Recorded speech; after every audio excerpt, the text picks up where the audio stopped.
सभी समन संगी बहनों और भाइयों को संग नमामि। जय भीम, नवोदय, जय समन संत। आज का जो कंसेप्ट देने का जो मुझे आदेश दिया गया, तो समन संघ का मैं शुक्रिया अदा करता हूँ। जैसा कि पिछले 18 तारीख को जो संसद में जो अंबेडकर अंबेडकर वाला जो इंसिडेंस हुआ, उसके बाद हमारा स्पेशल ब्रेनस्टॉर्मिंग सेशन चल रहा है। लगातार समन संघ में ये बात हो रही है, क्यों कर रहे हैं समन संघ में ऐसी बातें, इसका कोई हेतु और उद्देश्य है। दूसरी बात, दूसरा उसका पार्ट ये निकला कल कि कल मनुस्मृति दहन दिन था। 1927 में 25 दिसंबर को बाबा साहब अम्बेडकर ने मनुस्मृति को जलाया था। तो दो तीन बातें हैं, एक ही कड़ी है, एक ही कड़ी के दो कड़ियां है, एक ही इसके चेन के। तो इसमें हमने क्या करना चाहिए, समन संघ की क्या भूमिका होनी चाहिए, समन संघ को कितना लाभ है इससे, मनुस्मृति जलाने से या नहीं जलाने से, या फिर बाबा साहब ने हमको क्या होमवर्क दिया था, क्या काम डेलीगेट किया था हमको। ये सारी बातें हमको डिस्कस करनी बहुत जरूरी है। अन्यथा होता क्या है कि कोई हमको डायरेक्शन दे देता है और उस दिशा से हम लोग भाग पड़ते हैं, दौड़ते हैं, और बाद में आगे जाके पता चलता है कि अरे मैं तो गलत दिशा में दौड़ रहा था। और फिर पता चल जाता है कि किसी ने मुझे दौड़ाया, इसीलिए मैं दौड़ाया जा रहा हूँ। तो मनुस्मृति वाला जो इंसिडेंस जो आया, वो इसी का एक भाग है। कल के कंसेप्ट में जैसे बताया गया कि मनुस्मृति में शूद्र शूद्र का वर्णन है, जो कि आज के ओबीसी है। उसमें एससी एसटी का जिक्र नहीं आया। उनको तो अंत्यज कहा गया, ये तो चार वर्णों में बैठते ही नहीं है, उनको अंत्यज कहा गया है। कभी कभी चांडाल करके शब्द आया है, और चांडाल कौन सी है, तो वेदों से, वेद, उपनिषद, गणपति पुराण, पाराशर स्मृति, याज्ञवल्क्य स्मृति, ऐसी कई स्मृतियों ने चांडाल की उत्पत्ति बताई है कि जो ब्राह्मण महिला होती है, उसको शूद्र पुरुष से जो उत्पत्ति होती है, उसको चांडाल कहते हैं। और वो जाति बहिष्कृत होता है, उसका घर गांव के बाहर रहना चाहिए। ये वाली सिस्टम मनुस्मृति में बहुत सारे श्लोक है, उसका हमको कोई लेना देना नहीं है। और मनुस्मृति हमको उसको जला के बार बार उसको जिंदा नहीं करना है, ये बात मुझे बतानी है। ये क्यों? क्योंकि खुद मनुस्मृति में चार वर्णों का जिक्र किया है। और एक बात बताता हूँ, बाबा साहब ने क्या कहा था, जो कि जैसे 18 तारीख को होम मिनिस्टर ने वो वक्तव्य दिया गलत।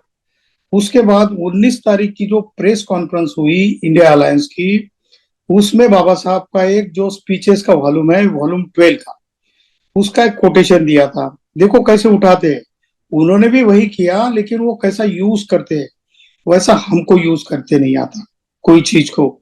इसीलिए हम आगे क्या करना चाहिए, हमारी स्ट्रेटेजी क्या होनी चाहिए, वक्त का तकाजा देखकर हम लोग हमारी पॉलिसीज अडॉप्ट नहीं करते। हम लोग नए टेक्नोलॉजी को, नए विचारों को अडॉप्ट नहीं करते, हम पुराने इसमें बिल्कुल विश्वास करते हैं, इतना कि हम भक्त बनते जाते हैं। बाबा साहब का एक स्टेटमेंट इंडिया अलायंस, खासकर कांग्रेस के प्रेस कॉन्फ्रेंस का बैकड्रॉप था, पीछे लिखा हो, वो मैं बताता हूँ। वो बाबा साहब का स्टेटमेंट ऐसा है जो स्पीचेस में है। बाबा साहब कहते हैं, the bonfire of Manusmriti was quite intentional. We made bonfire of it because we view it as a symbol of injustice under which we have been crushed across centuries. हमने जानबूझकर मनुस्मृति को क्यों जलाया, तो इसका एक इंटेंशन था, इसका एक हेतु या उद्देश्य था। वो कहते हैं कि ये बोनफायर या जलाना हमने इसलिए किया क्योंकि इसने हमारे साथ सेंचुरीज, शतकों तक इसने हमारे साथ इनजस्टिस किया। लेकिन ये इनजस्टिस किया, ये लोगों को पता ही नहीं था। हमारे लोग ऐसा समझते थे कि ये मनुस्मृति जो भी ग्रंथ होगा, जो भी सिस्टम चली है, ये हमारे पिछले जन्म के पापों की वजह से दी है, ऐसा उस ग्रंथ में लिखा। इसीलिए हम हजारों सालों से इसको अपने सर पे ढो रहे थे। बाबा साहब ने कहा कि मेरा इंटेंशन क्या था।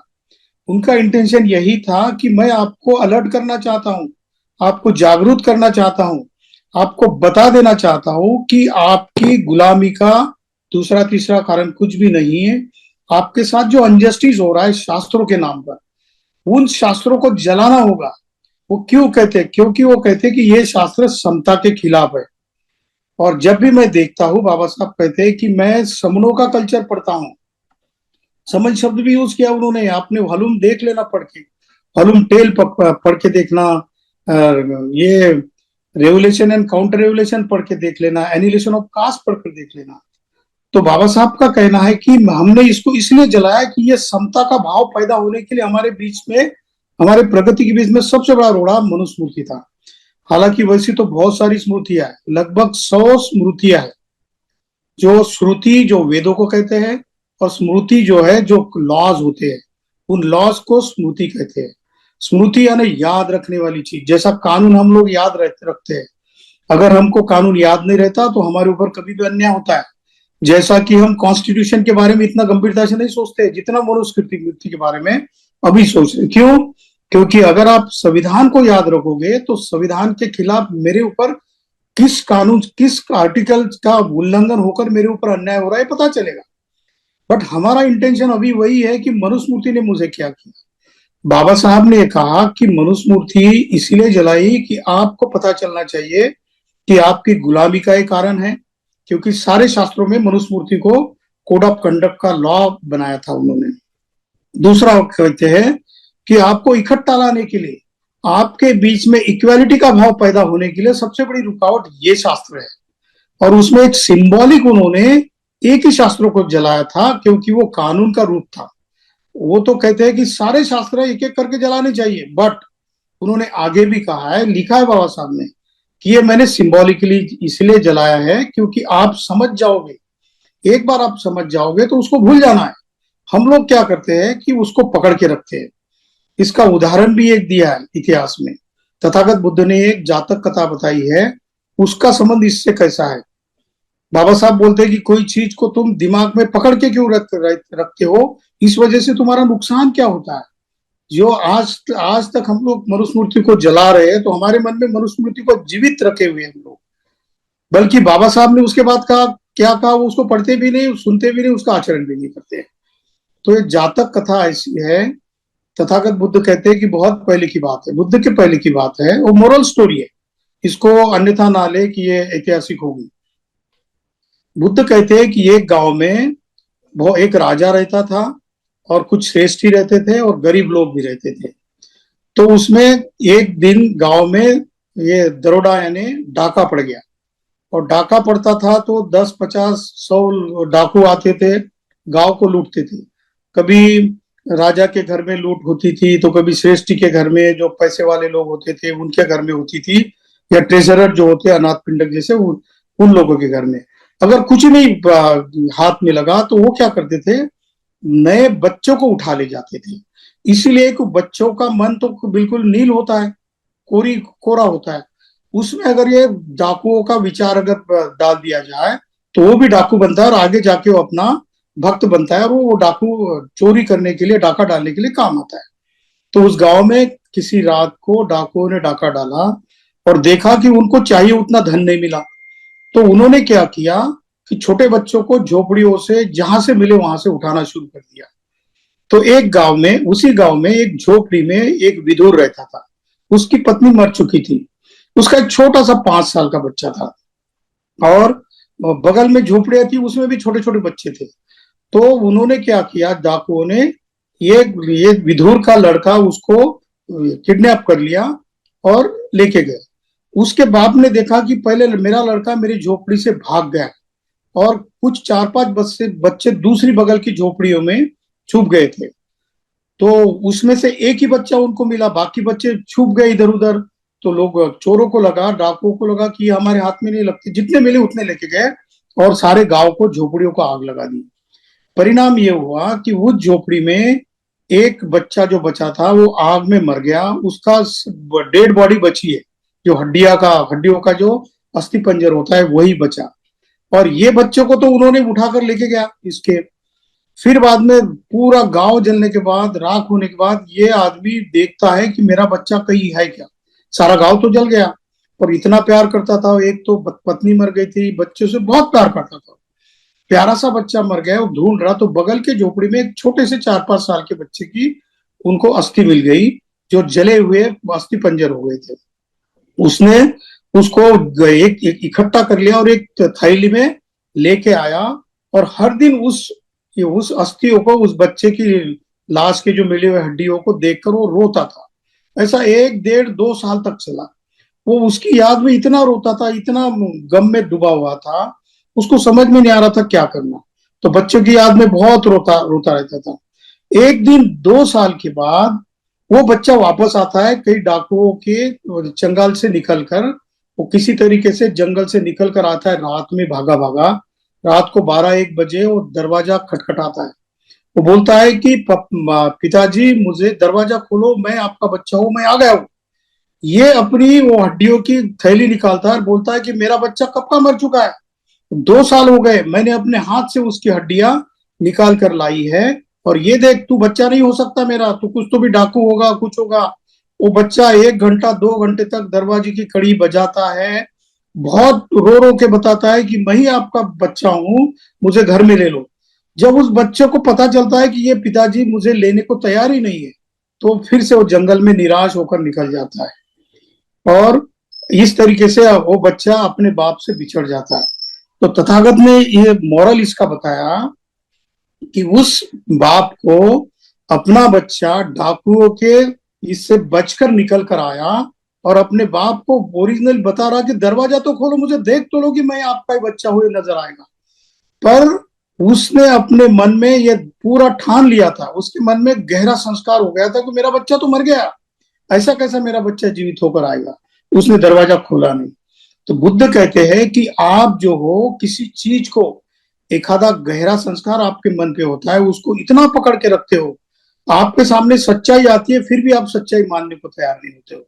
बाबा साहब इसके ऊपर कहते हैं कि ये श्रुति स्मृतियां और इतने जितने भी कानून है गंदे धर्म के, असल में हिंदू धर्म है ही नहीं। बाबा साहब कहते हैं ब्राह्मण धर्म है, और ब्राह्मण अपनी चाल चलाता है। पहले आर्य धर्म कहता था, 1918 से वो हिंदू धर्म कहने लगा। और अभी अभी अभी 10, 15, 20 साल पहले सनातन धर्म कहने लगा। अब सनातन धर्म की धम्मपद के गाथा 5वीं गाथा से ये सदम्मो सनातनों से ये भी पोल खुल गई, तो नया शब्द वो लाने की कोशिश कर रहा है। तो ऐसी वो चालें बदलता रहता है। पर हम लोग है कि वो संस्कार में इतने जकड़े हुए हैं, बाबा साहब के स्पीचेस के वॉल्यूम में इतनी बार लिखने के बाद भी कि मैंने मनुस्मृति आपको जागरूक होने के लिए जलाई थी, अब आपको सारे शास्त्र जलाने की जरूरत नहीं, बल्कि आपको इक्वालिटी के लिए, इकट्ठा होने के लिए और समता में आने के लिए। क्योंकि उन्होंने आगे जाके लिखा कि हमारे देश की सबसे बड़ी जरूरत क्या है, तो कहते हैं इक्वालिटी, सोशल इक्वालिटी है, इकोनॉमिक इक्वालिटी है और पॉलिटिकल इक्वालिटी है। तो हमारा सारा संघर्ष इक्वालिटी के लिए है। और इसीलिए वो अपने ग्रंथों में लिखते हैं कि equality is another name of democracy, लोकतंत्र का दूसरा नाम समता है। और जब तक आप लोग समता में नहीं आएंगे तब तक आप कुछ भी नहीं कर सकते, ना तो पॉलिटिकल चेंज करोगे, ना तो सोशल चेंज करोगे, ना तो इकोनॉमिक चेंज करोगे। तो इसके लिए उन्होंने जो सूत्र दिया मनुस्मृति जलाने के बाद, बहिष्कृत भारत का 3 मई 1928 का ग्रंथ उठाकर आप देख लो। इसका वॉल्यूम में 22 या 20th वॉल्यूम में वो सारे जितने भी बाबा साहब के वॉल्यूम पत्रक थे, बहिष्कृत भारत, मूक नायक, प्रबुद्ध भारत, जनता, ये सारे इसका वॉल्यूम आया था। 3 अप्रैल का 1928 के वॉल्यूम में बाबा साहब ने पूरा लिख दिया है। तो वो लिखते हैं कि ये मैं क्यों कर रहा हूं, और उन्होंने खासकर शूद्रों को क्यों इसमें शामिल किया था। जो 25 दिसंबर 1927 को मनुस्मृति जलाई थी, वो एक साधु था, अछूत साधु, उसके हाथ से जलाई थी। और उसके पन्ने किसने फाड़े थे, तो 2-3 लोग ब्राह्मण थे, चिटनीस, टिपनीस और सहस्त्र बुद्धे, ये 3 ब्राह्मण उसमें थे। और उस वक्त पुरोगामी ब्राह्मणों को भी बाबा साहब की बात अच्छी लगती थी, इसलिए उनके भी ध्यान में आ गया था कि शास्त्रों की वजह से हमारा नुकसान हो रहा है। और ब्राह्मणों को यह डर लगा था बाबा साहब के कहने के बाद कि ये 85% या 95% लोग अगर इकट्ठा हो जाएंगे तो हमारी बोटी भी नहीं बचेगी। इसीलिए वो सारे ब्राह्मण बाबा साहब के आंदोलन में आए। उसमें जादव नाम का मराठा भी था, ओबीसी लोग भी थे। तो ऐसे लोगों को बाबा साहब ने जानबूझकर उन ओबीसी को कहा कि मैं आपको भी क्यों कह रहा हूं, क्योंकि वो कहते हैं कि हमारा तो जिक्र भी नहीं है मनुस्मृति में, जिक्र आपका है। और बाद में जाके उन्होंने, बाबा साहब ने 15 मार्च 1946 को एक ग्रंथ लिखा, उसका नाम है हुवेर शुद्रास। हुवेर शुद्रास की जो प्रस्तावना है, उस प्रस्तावना में बाबा साहब लिखते हैं कि ये ग्रंथ मैं खासकर ओबीसी के लिए लिख रहा हूं। क्यों? क्योंकि ओबीसी लोगों को वर्ण में सबसे बड़ा गुलाम बनाया है। हमको तो अंदर ही नहीं आने दिया जाता था, हमको तो एंट्री नहीं होती थी गांव में।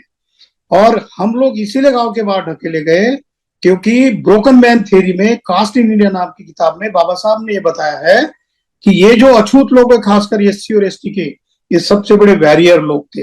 अरी बोला है, जैसे महार है ना, महाअरी यानी महान शत्रु, ऐसा वर्णन आया है ब्राह्मणों के ग्रंथों में।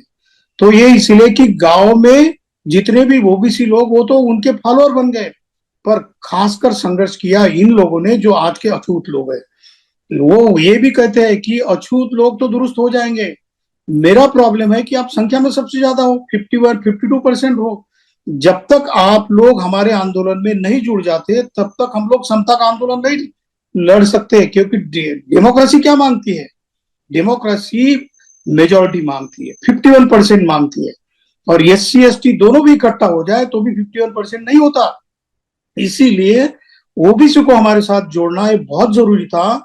इसीलिए बाबा साहब कहते हैं कि मैंने ओबीसी को इसीलिए खासकर जोड़ा, और ओबीसी के हाथ से वो पन्ने पड़वाए। ब्राह्मण और ओबीसी दोनों लोग एक एक पन्ना फाड़ के उस अग्नि में डालते गए। और उसकी जो जगह थी जहां पर पेंडाल लगा था, ग्राउंड लगा था, वो जमीन एक मुसलमान भाई ने दी थी। ये भी याद रखना। ये सारे आंदोलन में, बाबा साहब के आंदोलन में कोई अछूती लोग नहीं थे सारे। क्यों? क्योंकि वो समता की जो बात कर रहे थे, डेमोक्रेसी की बात कर रहे थे। और उन्होंने ये भी बताया कि ये डेमोक्रेसी केवल फ्रेंच रेवोल्यूशन से नहीं ले रहा हूं मैं, मेरे गुरु तथागत बुद्ध जो समन थे, महासमन थे, उनके विचारों से मैंने सारी बातें ली है। इसीलिए मुझे जो भी आंदोलन एससी एसटी और ओबीसी के हित का करना है और कन्वर्टेड माइनॉरिटीज के हित का करना है, तो इसके हित के लिए मैं सबको इकट्ठा लाने की कोशिश कर रहा हूं। जितने ओबीसी मेरे साथ आएंगे उतना ओबीसी का भला होगा। नहीं आएंगे तो हमारा नुकसान नहीं होगा, नुकसान आप ही का होने वाला है। आप उसको अपने दिमाग के ऊपर ढोते रहोगे सालों तक। जितने दिन तक आप इसको उठाते रहोगे उतना नुकसान आपका होने वाला है। आज 75 ईयर्स हो गए इक्वालिटी का, संविधान हमको दिया। हमको सोशल, इकोनॉमिक, पॉलिटिकल इक्वालिटी और कल्चरल लिबर्टी, आर्टिकल 14 देख लेना। एक ही झटके में लगभग 100 स्मृतियां, 4 वेद और कई कमेंट्रीज उनकी, जैसे याज्ञवल्क्य स्मृति, पाराशर स्मृति, ये जो कानून, कोड ऑफ कंडक्ट है, इनको सिर्फ संविधान के आर्टिकल 14 आर्टिकल में सब ध्वस्त कर दिया। इतनी ताकत एक इंसान ने आपको दी, लेकिन फिर भी हमारे समझ में नहीं आ रहा है। हम लोग उसी बात में पड़े हुए कि उसने हमारे लिए क्या किया, हमको कैसे जलाया गया, हमको कैसे बर्बाद कर लिया गया। उल्टा बाबा साहब ये कहते हैं कि जो नया शास्त्र मैंने आपके साथ में दिया है, जो संविधान शास्त्र है, और दूसरा समणों का जो शास्त्र मैंने दिया है, जो कि बुद्ध के विचारों में है, समणों के मेरे गुरुओं के विचारों में, जैसे संत रविदास, संत कबीर, ज्योतिराव फूले, पेरियार, इन लोगों के विचारों में आया है। तो आपको इकट्ठा होना होगा, तभी जाके आपकी सोशल डेमोक्रेसी आएगी। इक्वालिटी आने के बाद ही डेमोक्रेसी आ जाती है, ये बाबा साहब का कहना था। इसलिए उनका इंटेंशन यही था कि जो भी चीज हमको इंसान बनाने के लिए रोकती है, वो हमारी चीज हो ही नहीं सकती। और इसीलिए होता क्या है कि उस बाप की तरह हम लोग उसी चीज में पड़े हैं कि नहीं नहीं नहीं, ये आप डॉक्टर अंबेडकर हमको झूठ बोल रहा है, क्योंकि वो समाज व्यवस्था में सबसे नीचे जाति का है। तो ओबीसी और कुछ उच्च वर्णीय लोग इनको मानने को तैयार नहीं। लेकिन जो महामानव होता है ना, महासमन, उसको किसी की जरूरत नहीं होती। अभी 18 तारीख को एक किसी, जो वैसे तो जन्म से वो भी समन है, पर उसको पता ही नहीं है, जो होम मिनिस्टर बना है, उसको पता नहीं कि मैं समन हूं। उसने ये लिखी हुई बात, मतलब वो स्क्रिप्ट बनाया था, वो स्क्रिप्ट उसके हाथ से बताया गया संविधान सभा, इसमें पार्लियामेंट में। क्यों? उनका हेतु ये था सर, उन्होंने, जो आप पढ़ोगे मनुस्मृति का वॉल्यूम, नया वॉल्यूम जो निकाल रहे हैं, उसका वर्जन ये है कि 1925 को शुरू किया था उन्होंने वो गंदा संघ, और उसको 2025 में पूरा करना था उनको। लेकिन 2024 के लोकसभा के इलेक्शन में उनका सपना थोड़ा डिस्टर्ब हो गया। इसलिए वो सपना उन्होंने उसमें लिखा है, वो सपना उन्होंने 2029 में पूरा करने का सोच लिया है। अब ये पूरा किसके हाथ से करेंगे? उसमें तो समन चलेगा नहीं, ओबीसी जो है समन है, जन्मजात समन तो नहीं चलेगा, उसको यूज करना है, बाद में थ्रो करना है। तो सबसे बड़ा रोड़ा क्या है? तो आज जिसने वो 18 दिसंबर को जो वक्तव्य दिया, वो प्राइम मिनिस्टर के रेस में सबसे बड़ा रोड़ा था। हालांकि उनको जो सीएम बनाए हमारे राज्य का, महाराष्ट्र का, उसको फोकस करना है, इसलिए इसका इस्तेमाल करना है, और ये चीज होती हुई नजर नहीं आती। तो एक पत्थर में, एक चीज में दो, एक पत्थर में दो पंछियों को मारना, ऐसा हो गया। एक तो ज्यादा प्रेशर आ जाएगा तो उसी को रिजाइन देने को बोलेंगे तो कांटा रास्ते काट गया, और नहीं हुआ तो बदनाम वही होगा। तो बात ऐसी हो गई, ये बात हम लोग समझ नहीं पा रहे। तो हमारा सबसे बड़ा काम है कि चलो हमने मनुस्मृति को जला दिया, हमारे बाप ने जला दिया है, उसको पढ़ना है तो एक कोई कैडर कैंप में या किसी चीज में कार्यकर्ताओं को समझाने के लिए पढ़ना चाहिए। बट पब्लिक में यही चीज दोहराएंगे आप लोग तो उसी चीज में घुमा फिरा कर उसी सर्कल में हम घूमते रहेंगे।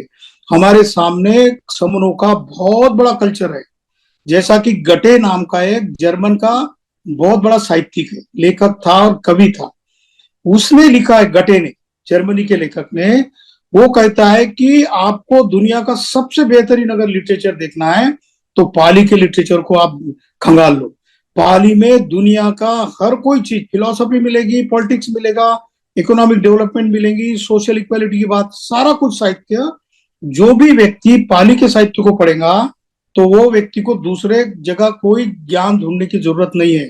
यही बात ओशो ने भी कही है, यस्य धम्मो सनातनो नाम की उनकी 16 वॉल्यूम है, 16 व्याख्यान है उनके, उसमें यही कहा है कि जो व्यक्ति पाली का लिटरेचर या धम्मलिपि या समनों का कल्चर देखेगा, जानेगा, सोचेगा, उसके ऊपर काम करेगा, उसको दुनिया के किसी भी लिटरेचर को देखने की जरूरत नहीं, इतना ज्ञान पड़ा है।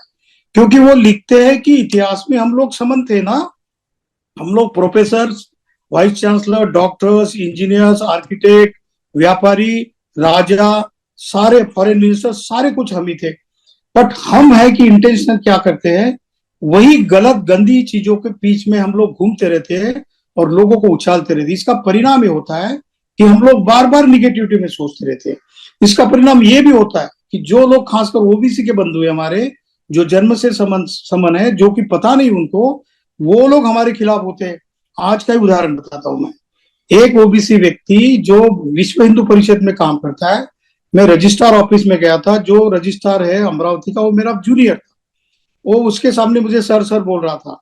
तो उसको लगा कि ये कोई तो बड़ा आदमी होगा, तो उसने पूरा बता दिया, उसको पता नहीं कि मैं समन हूं। उसने बता दिया कि एनईपी, ये न्यू एजुकेशन पॉलिसी की तरफ से हम लोग सारा वेद, उपनिषद, मनुस्मृति, सारी मनुस्मृतियां बच्चों को पहली क्लास से पढ़ाने का शुरू भी कर दिया, और अमरावती में 237 स्कूल में लागू भी कर दिया। और उसमें से 50 बच्चे, 50 लोग टीचर चुने गए जो कि उनके विचारों के, उनको केडर बना रहे। तो सोचो तुम, हमारा जो दुश्मन है वो, हम तो उसको दुश्मन भी नहीं मानते, हम खुद दुश्मन है हमारे। क्योंकि जब तक विकृति हमारे बीच में रहती है तो बुद्ध कहते कि मार है, मारंग रुक्ख व दुब्बलंग, तुम्हारे बीच में जो मार यानी विचारों का जो दुश्मन बैठा है, उस वृक्ष को जलाना है आपको मन से। तो वो दुश्मन नहीं हमारा, वो तो चाले चलता रहेगा। वो यहां तक आया कि आपके दरवाजे तक पहुंच गया है, और हम अभी भी विभाजित है। हम अभी भी पुरानी बातों में पड़े हुए हैं कि इसने वो कहा, मेरे लिए क्या कहा, क्या। लेकिन हमारे सामने जो इतना बड़ा सिलेबस है, उसका ना तो पढ़ाई करते, ना अभ्यास करते, ना कोई समन संघ जैसा भी फोरम, समन संघ जो लोगों को इतना चिल्लाकर बता रहा है कि यहाँ पर आओ, आपकी बातों को बताओ, इसकी उपयोगिता बताओ, तो चलेगा। जैसे बाबा साहब ने 3 चीजों में बताया। बाबा साहब कहते हैं कि मैं 3 चीजों को मानता हूं, लिबर्टी, इक्वालिटी और फैटर्निटी। पर लिबर्टी, इक्वालिटी, फैटर्निटी आने के बाद क्या होगा, तो कहते हैं कि जस्टिस आ जाएगा। तो टेस्ट ऑफ जस्टिस अगर आपको लानी है, आपको न्याय बिल्कुल आसानी से मिलना अगर तय है, तो ये 3 चीजें आनी चाहिए, लिबर्टी, इक्वालिटी और फैटर्निटी। तो हर नॉलेज को, हर तत्व ज्ञान को, हर ग्रंथ को आप ये न्याय की कसौटी लगाओ। तो न्याय की कसौटी आप मार्क्सिज्म को भी बाबा साहब ने लगाई, हिंदुइज्म को तो लगाई थी, क्रिश्चियनिटी में सारे, Buddha and future of his religion में देख लेना। उसमें बाबा साहब कहते कि 2 टेस्ट मैं आपको दे रहा हूं। एक दे रहा हूं लिबर्टी, इक्वालिटी, फैटर्निटी की, यानी टेस्ट ऑफ जस्टिस, जस्टिस कब संभव है, तो 3 चीजें आने के बाद आपके बीच में। और दूसरी चीज उन्होंने कही है कि टेस्ट ऑफ यूटिलिटी, क्या ये चीज है इतिहास की, क्या आज के युग में हमारे काम की है, उसकी यूटिलिटी है, उपयोगिता है। अगर वो नहीं है तो उस चीज को आपने फेंक देना है। हम ये बाबा साहब के दो टेस्ट का अगर वर्णन करेंगे, उसको अगर एनालिसिस करेंगे, तो हमारी पहली टेस्ट, हमको लिबर्टी, इक्वालिटी और फ्रेटर्निटी, इन तीन चीजों को मिलाने के लिए हमको इकट्ठा होना पड़ेगा। ये बाबा साहब ने बार बार कहा है, और ये करोगे तो ही आपको न्याय संभव है। वरना आज आपने देखा होगा 1 अगस्त का निर्णय हमारे कैसे खिलाफ आया, और उसको कैसा बता रहे कि कॉन्स्टिट्यूशनल वैल्यूज में बताते हैं कि बराबर है। दूसरा है कि क्या इस चीज की आज उपयोगिता है। मनुस्मृति के बारे में बार बार चर्चा करना या बार बार उसी को जलाना, इसे जलाने से हमारे मन में जो चीज पैदा रहती है, और संस्कार जो होता है ना, तथागत ने कहा कि संस्कार बनता कैसे है, चाहे चीज बुरी हो या सही हो या अच्छी हो, उसको बार बार दोहराने से वो आपके दिमाग में घुस जाती है और वो आपके सबकॉन्शियस माइंड में चली जाती है। आपके दिमाग से वो शास्त्र, वो कर्मकांड, वो पूजा पाती, वो जाति, ये व्यवस्था इसीलिए नहीं जाती क्योंकि आप उसका बार बार जिक्र करते हो। और समन संघ बार बार कह रहा है कि जाति, एक बार मालूम पड़ गया कि समन है तो उसकी जाति पूछने का कोई कारण नहीं है। जाति को मन से मिटाना, इसीलिए कहते हैं the caste is the notion in the minds of man. ये एनिलेशन ऑफ कास्ट ने बाबा साहब ने कहा है। उसमें कहते हैं कि जाति मन का रोग है, और मन का रोग जब तक मन से नहीं हटाओगे तब तक मिटने वाला नहीं है। ये प्रैक्टिस हमको करनी पड़ेगी। जाति के रोग को हमको मन से हटाना पड़ेगा, और मन से हटाने के लिए उसका संस्कार नहीं होना चाहिए, इसीलिए उसका बार बार रिपीटेशन नहीं होना चाहिए। उसको एक बार जला दिया, खत्म कर दो, उसको दफना दो। किसी माँ बाप के शरीर को जब हम जला देते तो बार बार, या किसी को दफना दे तो बार बार जाके उसको उकेर कर नहीं देखते कि मेरे माता का पिता का क्या हो गया, अभी किस हालत में। एक बार उसको दफना के आते हैं तो उनको भूल जाते हो आप। हाँ, उनकी स्मृतियां याद रहती जरूर, क्योंकि आपके माँ बाप है, उनके संस्कारों से आप पले बड़े। बट जो चीज आपके काम की नहीं, जो दुश्मन ने दी हुई चीज है, उसको क्यों हम संस्कार बना के रख रहे हैं। इसीलिए हमको बेहतर है कि हमारे इकट्ठा होने के लिए, हमारे यूटिलिटी के लिए, हमारे टेस्ट ऑफ जस्टिस के लिए, अगर ये मनुस्मृति अगर काम की है तो भाई उसका बार बार जिक्र करो। अगर ये काम की नहीं है तो उसका जिक्र बार बार क्यों कर रहे हैं। हमारी ज्यादा शक्ति इसमें क्यों बर्बाद कर रहे हैं हम लोग। उल्टा हमारे पास कॉन्स्टिट्यूशन को पढ़ लोगे तो कॉन्स्टिट्यूशन को समझने के लिए बहुत जरूरी है। हमारे यहाँ जितने भी उपस्थित आज 179 हमारे साथी समन है, इन समनों में से 10 समन लोग अगर बोलेंगे कि एक साल में संविधान के हर आर्टिकल को मैं याद करूंगा और उसका अर्थ मैं हर दिन बताता जाऊंगा, मुझे आप हफ्ते में एक बार चांस देना, जैसा हम समन ग्रंथ का रिपीटेशन करते हर दिन, उसका मुझे एक 10 मिनट का एक सेशन दे देना। मैं एक साल के बाद सारा संविधान आपको समझा के बताऊंगा, और ये बताऊंगा कि संविधान आपके कितना काम का है। इतना ही नहीं, बाबा साहब ने कहा कि संविधान में कुछ प्रोविजन करने बाकी है। जैसे कि बाबा साहब ने जो संविधान का जो मूल प्रारूप है वो स्टेट्स एंड माइनॉरिटीज में लिखा था, वो ओरिजिनल संविधान था। उसमें एग्रीकल्चर का राष्ट्रीयकरण का बात नहीं हुई अभी तक। ये नेशनलाइजेशन ऑफ पॉलिसी जो है, बीमा का सारा लिबरलाइजेशन की बात अभी तक पूरी तरीके से नहीं आए। इंडस्ट्री को सारे गरीब से गरीब लोगों तक पहुंचाना, ये भी बात नहीं आई है। और नौकरी का प्रतिनिधित्व देना, ये भी बात उसमें नहीं आई है। तो बाबा साहब कहते हैं कि आगे के लिए मैं ये असाइनमेंट दे रहा हूं आपको, जो संविधान में मैं कर नहीं सका ये आपको करवाना है। बट इसके लिए क्या करना होगा, तो आपको पहले संविधान में मैंने क्या लिखा ये देखना, the history of constitution, constitutional history, constitutionalism, संविधानवाद, इसको आपको गौर से। और दूसरी बात उन्होंने बहुत गहरी बात कही है, समनों का कल्चर आपको ढूंढना पड़ेगा। इसीलिए बाबा साहब ने कहा है कि भारत का इतिहास दूसरा तीसरा कुछ भी नहीं है, समन और ब्राह्मण यानी समन और वमन संस्कृति बीच का टकराव है, झगड़ा है, संघर्ष है। इस संघर्ष को मिटाना चाहते हो तो अपने सारे जो संस्कार है, पुराने जितने भी हमारे डायमंड्स है, जितने भी हमारे आचार संहिता है समनों की, उसको निकालो और उसको अडॉप्ट करो, तब जाके आप लोग आने वाली पीढ़ी को कुछ तो भी दे सकोगे। वरना ये action and reaction and equal and opposite, जो थर्ड लॉ ऑफ न्यूटन है ना, तो न्यूटन का नियम कहता है कि जितना आप दबाओगे उतना ही वो उछल कर आएगा। वो लोग उसके ऊपर, स्प्रिंग के ऊपर दबाव देते हैं, वो उभर कर आता है, उसी में हम लोग फंस जाते हैं।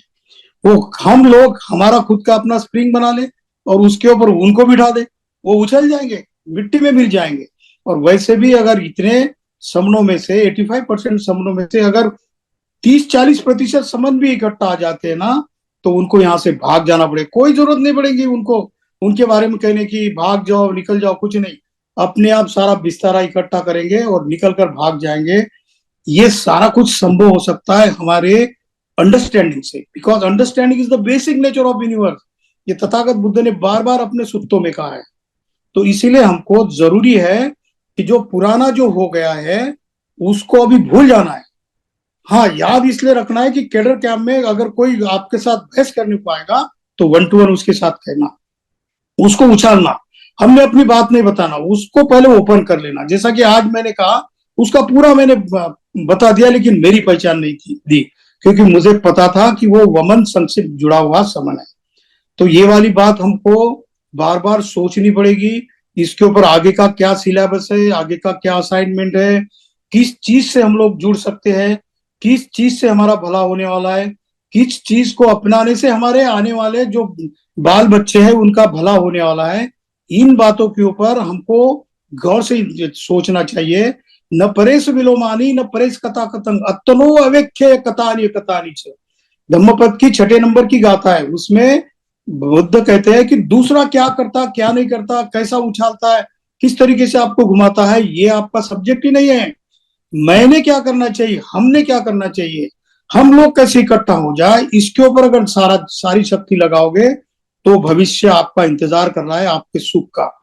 वरना रिएक्शन में पड़ते रहोगे, एक्शन एंड रिएक्शन के चक्कर में हम लोगों की 70 साल निकल गए।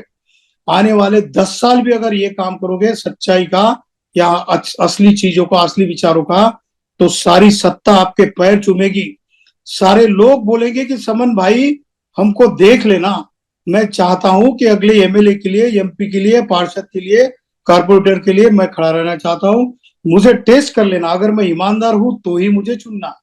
ये चीज हमारे हाथ में है, बटन हमारे हाथ में, लेकिन दबाते नहीं है।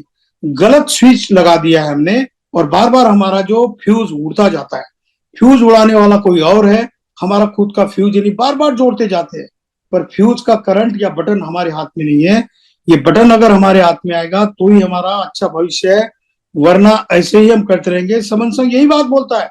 समन संघ में पद नहीं, पैसा नहीं, प्रतिष्ठा नहीं, मंच नहीं, माला नहीं, अहंकार नहीं, ये सारी बातें खत्म हो गई है। और जो भी करना चाहता है वो समन संघ ही नहीं बना है। जो ये भी सोचता है कि हाँ मेरा अपमान हो गया, मुझे भला बुरा कहा जा रहा है, मुझे रिस्पेक्ट नहीं दिया जाता, मुझे यहाँ पर पोर्टल पर वक्त नहीं दिया जाता, मैं हैंड रेस करने के बाद भी मुझे मौका नहीं दिया जाता, ये छोटी छोटी बातों में उलझते जाओगे तो कुछ नहीं मिलने वाला। इसलिए अपना भविष्य अगर सुख में देखना चाहते हो तो समन संघ की बात भाई और बहनों गहराई से सुनो, ग्रंथों को पढ़ो, और पढ़ने के बाद लोगों के साथ बहस करने, जैसा कि हमने कहा है मैं समन वो ग्रंथ है, अगर 10 बार पढ़ लेगा तो दुनिया के किसी भी टीवी चैनल पे बुला लेना, आप बहस कर सकते हो और आप विजेता ही होगे, क्योंकि उसमें एक रत्ती भर भी बात झूठी नहीं है और समनों के हितों की एक एक लाइन है। पर वो पढ़ते नहीं हम लोग, पढ़ते भी है तो बस थोड़ी चीज के लिए। जब आप किसी से आर्गुमेंट करने जाओगे, समन संघ के बारे में प्रचार प्रसार करोगे, किसी को अपने हित की बात बताओगे, उसके हित की, तो हमको एक गहराई से रट रट के पढ़ना पड़ेगा, तब जाके उसके साथ आर्गुमेंट करोगे। और उसके साथ बिल्कुल शालीनता से बात करनी पड़ेगी। जब तक वो हमारे पोर्टल पे नहीं आता, जब तक वो यहाँ पर 10-15 दिन तक बातें सुनता नहीं, क्योंकि गंदगी एक दिन से नहीं निकलती। गंदगी निकालने के लिए पहले गंदगी का दरवाजा खोलना पड़ता है, और हमारे समनों ने तो वो गंदगी हम रखेंगे जाति व्यवस्था की, पुराने शास्त्रों की, उसकी, उसको टच मत करना, ऐसा है। तो इसीलिए इसी चीज में भलाई है कि हम जुड़े, हमारी इतिहास को पहचाने, हमारी संस्कृति को पहचाने, बुरी बात को छोड़ दे, किसी को जलने जलाने की बात को छोड़ दे, हमें इकट्ठा करने की और विजेता होने की बात को सोचे। बस इतना ही मुझे आज के कंसेप्ट में बोलना था। अगर मेरी बात से कुछ अगर गलत हुआ हो तो सारा समन संघ यहाँ बैठा है, 175 समन संघी, मुझे माफ करे। संघे यो खलितो 200 संघो खमतु तममंग संघं नमामि। जय भीम, नवोदय। मैं समन हूं, हम सब समन है।